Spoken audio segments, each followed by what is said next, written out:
You are now listening to Femme podcast with Tessa Markle and Carolina Alvarez. Femme. Hello, fam. Hi. We were just talking about June gloom in LA and how wonderful.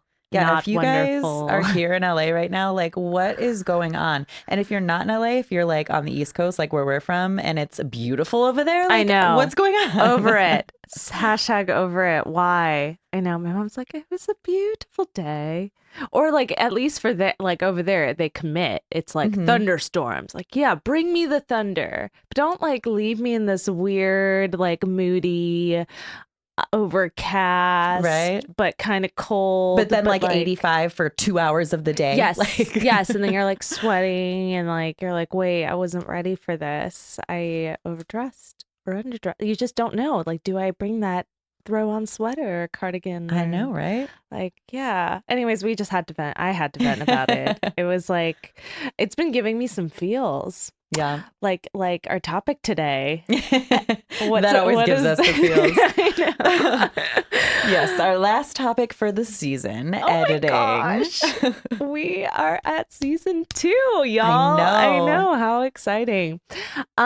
Editing, that has been a wonderful, fun journey. For me, at least, especially. I've kind of taken on the role as our editor for some of our projects that we shot, like the shorts that we did. And we I told Tessa, I'm like, can we not talk about desert flowers? But I mean, we have to just for a minute, because that was our first thing. Like, I know we've mentioned this a few times, guys. Like, we took on this huge project, which is, I mean, it was only a trailer, but like, it was a huge undertaking as our first project. Huge. We decided to edit it ourselves, which we have set aside and not returned to yet. No, it was just like cringe fest. It was like the first time I ever, okay, on top of like, yeah, huge undertaking as far as like what we were filming. Again, Western, horses, wranglers, craziness out in the desert.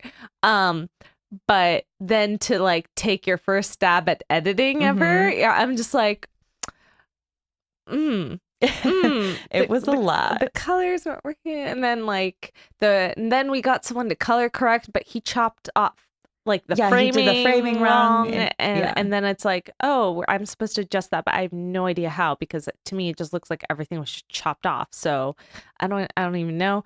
But that was like my first stab, and then and Tessa, of course, like was along the way. Like we work well together, just kind of like checking in on the photo, and that's kind of like it's nice to have like a person with you checking the images, because like after staring at the screen for a while, oh my god, girl, I was like, I'm going blind. Like, I don't know how you can edit for hours, because like 3 hours max, I am done. My eyes are just, I can't see the colors anymore. Like, people that color correct for a living, God bless you and your beautiful eyes. I mean, so once I started getting the hang of like, so just back it up. I use Adobe Premiere Pro, which I highly recommend. If you Google, it is one of the top editing tools out there. That's fabulous.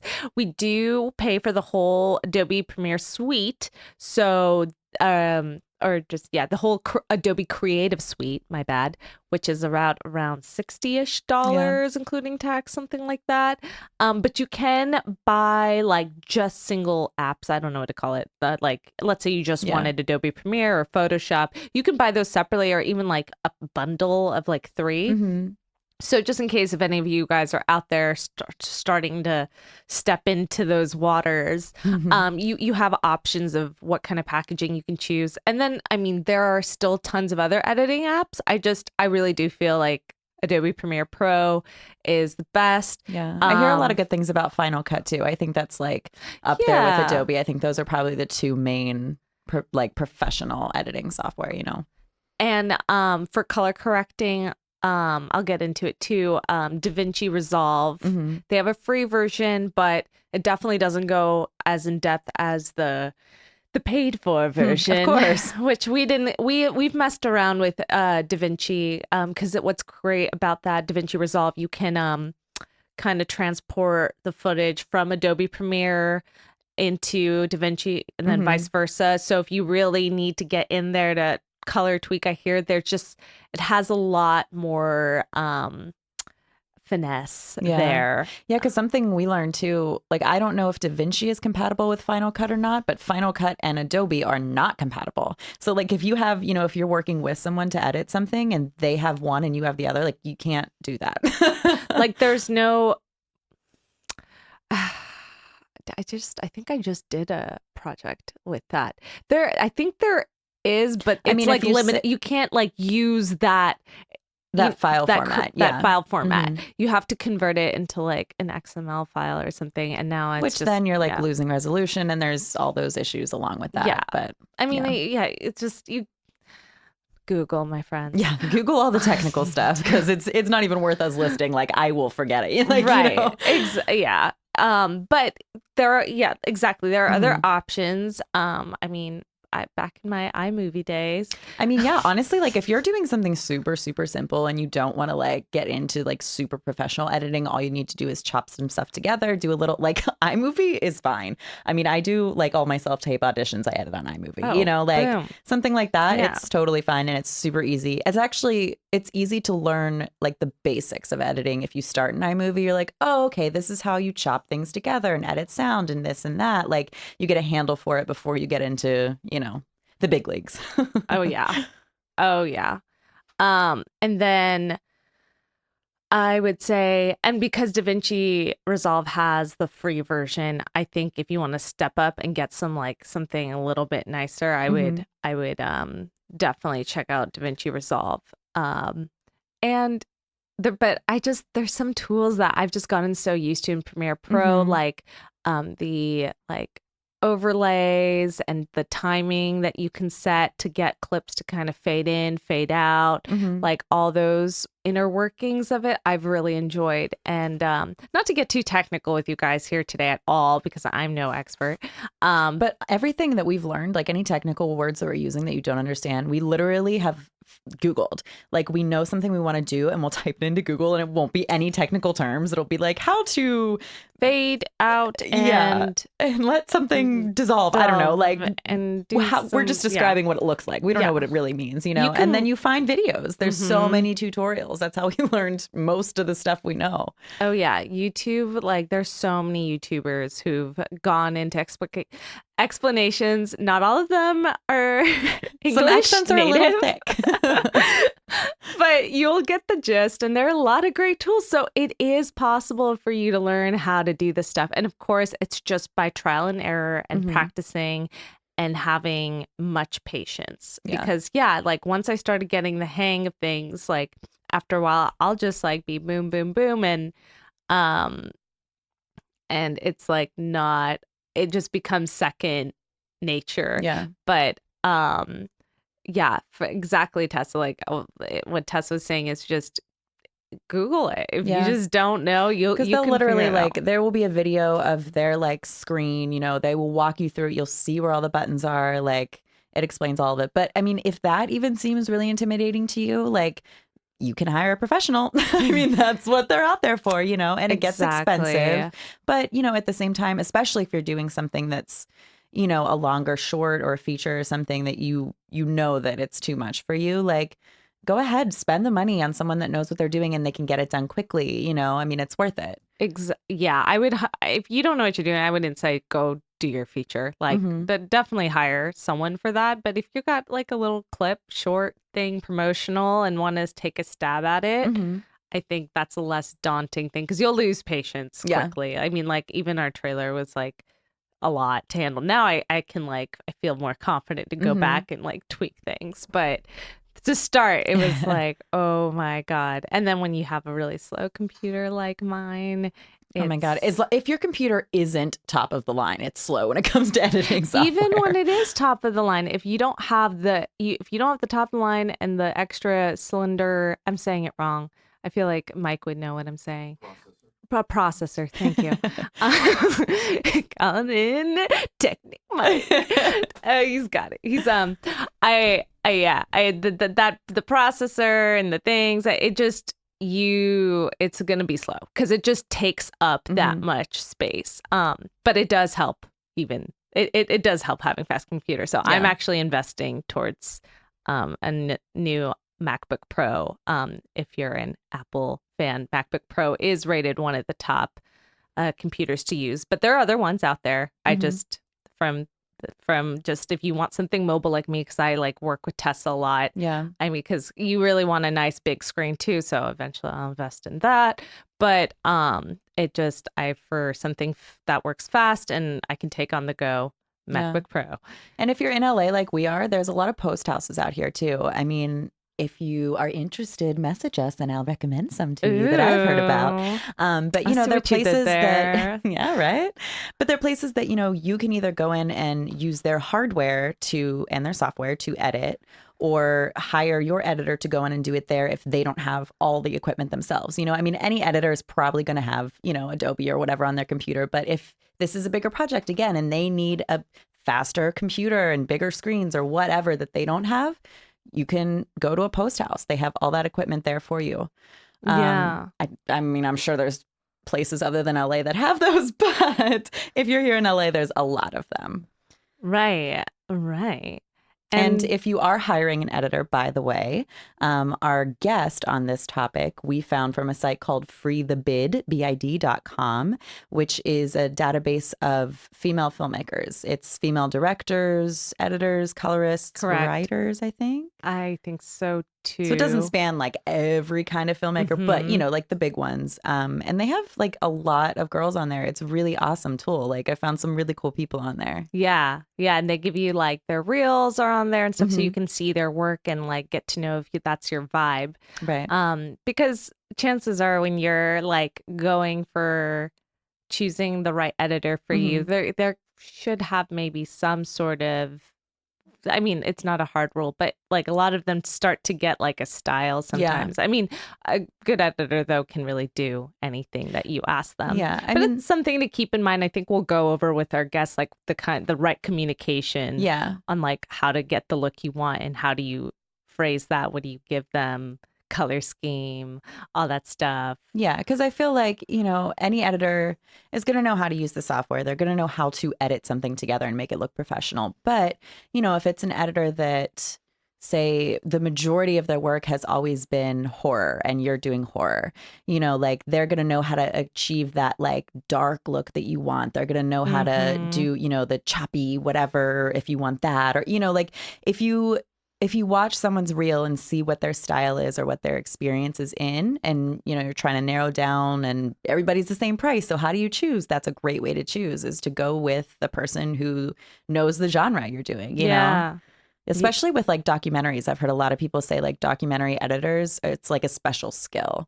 Oh, totally. Like, you know, our guest. Our guest guy. Show. Yeah. She had mentioned that. I mean, it's all, again, they're going to know how to use the software no matter what, but where their experience lies and where their tastes lie and stuff, like that can really play, you know, I mean, role. in the pro level world of things, you have someone who just focuses on assembly cuts. You have someone who just focuses on color, because those are roles that you really like. Just some people have a better eye for, and that's their sole skill. Like that's what they just do day in and day out. But a lot of times if you're independent filmmaking over here, you're going to probably want to, you know, just hire the one person to do the whole thing. Yeah. Or you're going to take on the role sometimes like me. But the reason why I also like, I mean, I can't wait to give up some control one day. But I like, as a, you know, creator storyteller, I really found a beautiful, fun way through editing that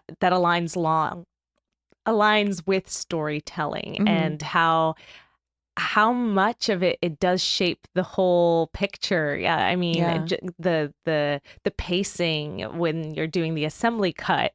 And I mean, you and I have learned like, okay, we got to chop over here. And then it's like, nice, maybe that this is a little longer. It's like really, it's become a really fascinating world and space for me to start to explore. And like, I've really liked just forming a story with these cuts, because they're just images that, without, you know, setting the right mood and the music and the colors, it can all just fall very flat. Yeah. Well, it's like our other guest this season, Mateo, was saying, like, when you have a picture, yeah, you're going to edit it, but it's there regardless. When you have a film, it's all these clips. It's not there until you edit it, like editing makes the movie. Mm-hmm. Yeah. I think they like gypped um that what's it called? Like from the Oscars, that category. That's what I'm going for. And I was like, I mean, I think was that one of the ones that they like moved into during the commercial breaks or something. I remember something controversial. I thought they got rid of it. Did they get rid of it altogether? That's insane. And I was to me. like, I could be wrong, guys, but I'm pretty sure because I remember being like, what? Yeah. Like that's now that I know so much more about filmmaking, the entire process, I'm like, dang, these are genius people, like making the shit like happen. It's wild too. Like I've made it a point now when I go to see movies in the theaters to sit through the entire credits. I'm like, all those people deserve way more credit than they're ever gonna get. You know what I mean? I love that, Tessa. I don't know. I just think it's kind of nice to like sit through and like, whatever. Pay the respect. Yeah, exactly. But like there's like the Marvel movies, for instance, they're huge movies, right? And there's like 20 people in each category of editing, you know? I mean, it's insane how many people and how much effort and time and everything goes into those kind of movies, into any movie, but especially a big one like that, And then let alone it kind of does make the movie. I mean, everything else is just like icing on the cake. You said something that I was gonna say.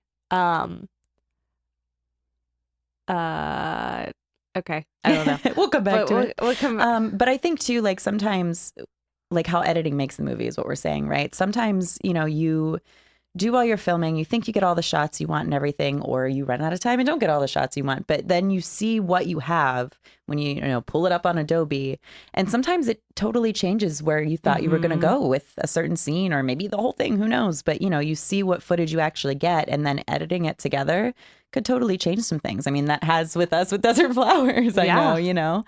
Yeah, you gotta make it work, and sometimes it can make things better than you expected it to turn out to be. You're like, oh, but it always helps to always shoot more than you think you need. Get all your coverage, guys. It's really important. Kind of going off of that too, I think something that we found is very important if you are editing on your own, especially if you have a lot of like individual clips of footage, is to really organize all of that before you even dive in. Like go through your clips and pick your best takes and, label those or delete the ones you don't want, or, however you want to do it. But like really organize and label and all that stuff, because then when you're actually pulling them into Adobe or Final Cut or whatever you're using, it makes it so much easier. You don't have to search through, 30 clips to find the one take that you want.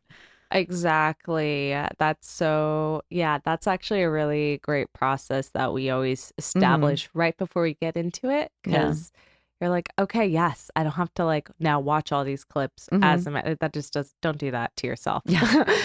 And I mean, like at this point with our films, Carolina mentioned she's kind of become the editor for Femme Regard, and it's like, okay, we'll both sit down together, we'll pick our favorite takes of everything, and then I'm like, okay, Carolina, here you go, it's yours now, and I'll check in and like see what she's doing every now and then. But yeah, again, that's kind of just the very first step that you really need to take, especially if you are working with other people like we are. If there's multiple directors or producers that are part of the creation process, whatever it is, like that's the step to be like, okay, what does everybody like? Okay, now it's the editor's job, Exactly. And just leave it. I think the director really then goes back and forth, and then afterwards they're like, okay, producers, do you like it? Because then you don't want too many voices in at once the entire time. So I like that you said that, because then it's give the people to whom you trust. That's why you have them working on it.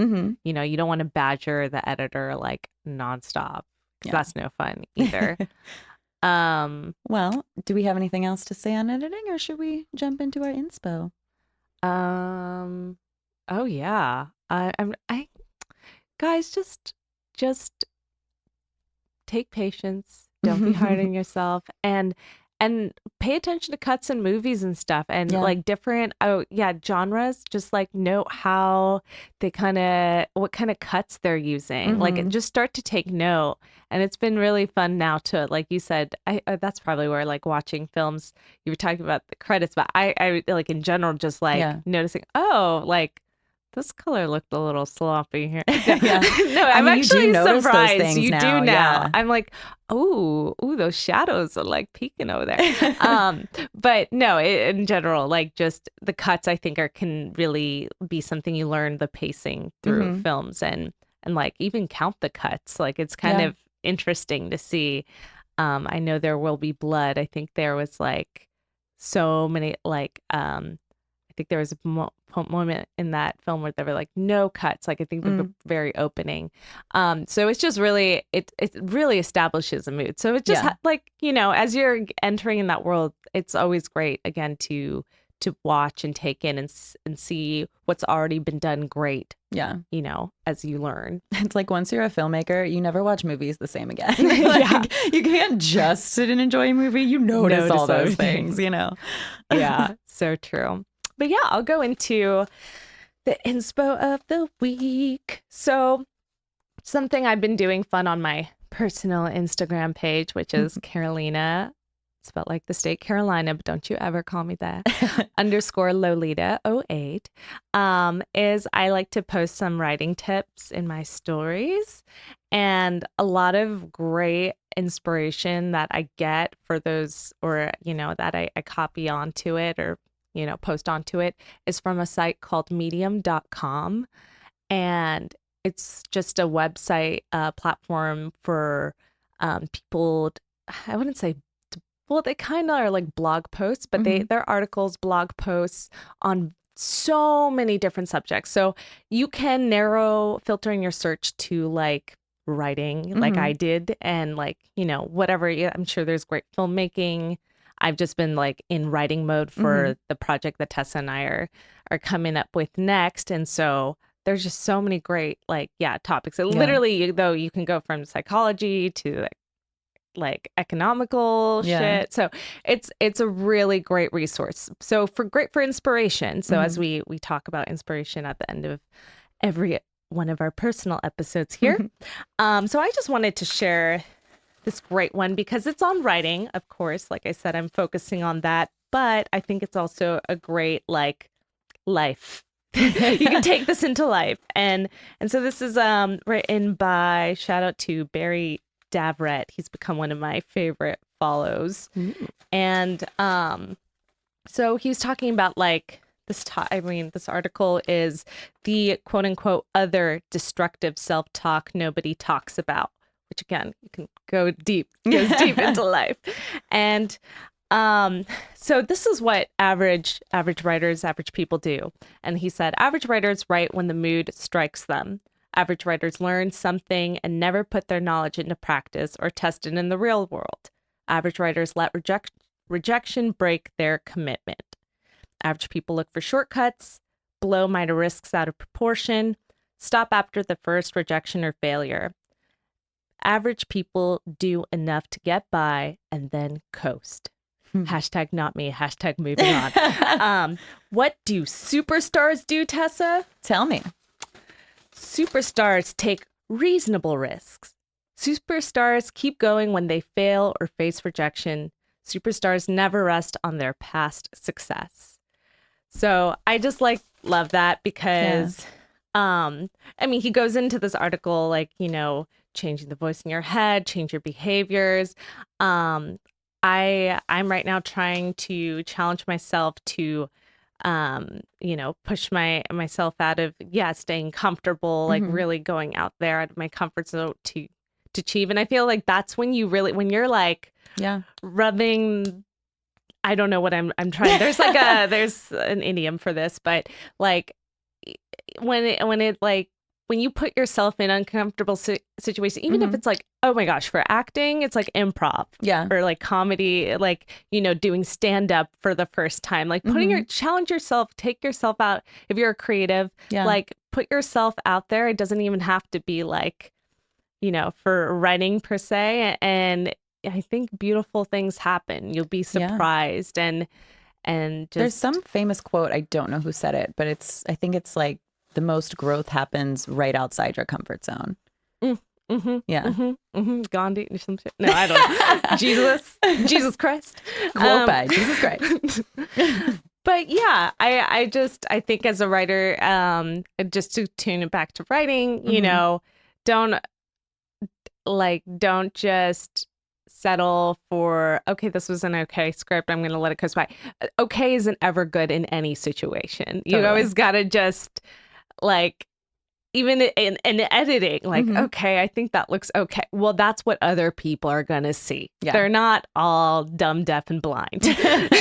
I mean, sometimes I question the movies and films that have been made, but you know, I respect, because I know how much the craft, you know, goes into. But yeah, it's just, guys, shoot for the stars. For real. Do it. You'll make it.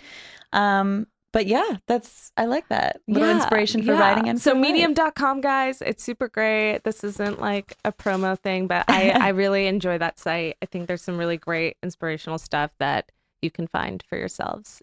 Fantastic. Well, or you could just tune into Femme Regard or my Instagram, whatever. Yeah, we'll inspire you. It's fine.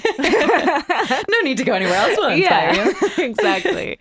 Well, thank you guys for listening, and we'll see you next time with our guest editor. Thanks for listening to Femme Regard Podcast. If you like what you hear, tune in next time for more tips on the filmmaking business and insightful conversations with industry professionals over tea. We can only grow with your support, so please subscribe, share, rate, and give us a 5-star review on Apple Podcast. If you leave us a great comment, we might give you a shout out on the show. For more on us, check us out at femregard.com.